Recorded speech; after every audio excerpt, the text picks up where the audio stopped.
trucker stove here, and I've got a breakfast burrito in there. We'll see how long it takes to heat it up. And woo! It's hot in there. Here is my lithium-ion battery pack that I made. It's just a standard battery housing that you can pick up at any hardware store pretty cheap. I wired in a 12-volt plug and a USB plug. And to flip the USB on, I can turn it on and off because it's got that little light I didn't want draining the battery, so I can shut that on or off.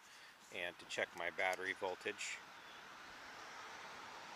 I can hit this button here.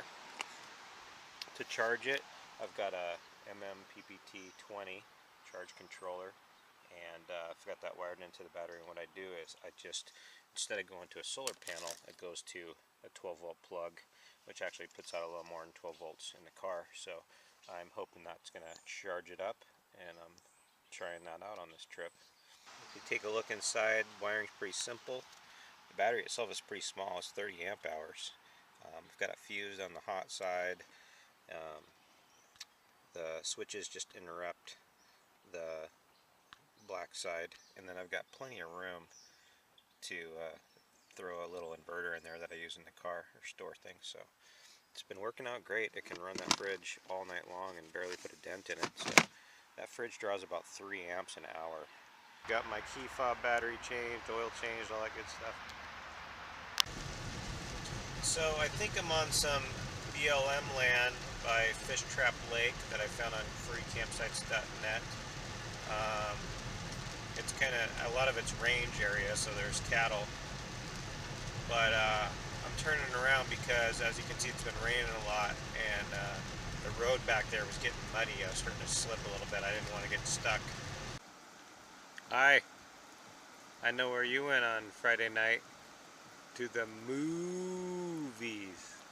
A cheap little level is great when you're trying to car camp.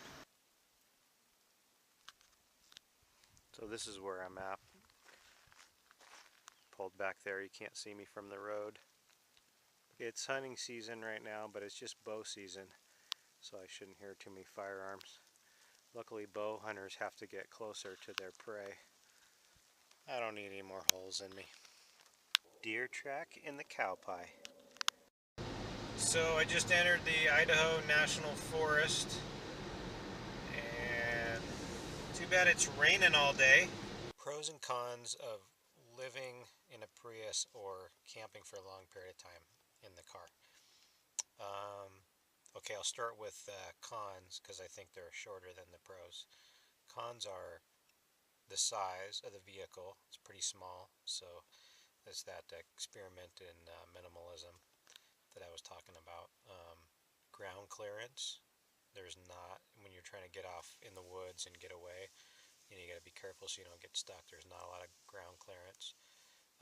And the 12-volt outlets, there's only 2 in here. There really should be one in the very back, like to plug in a fridge or something.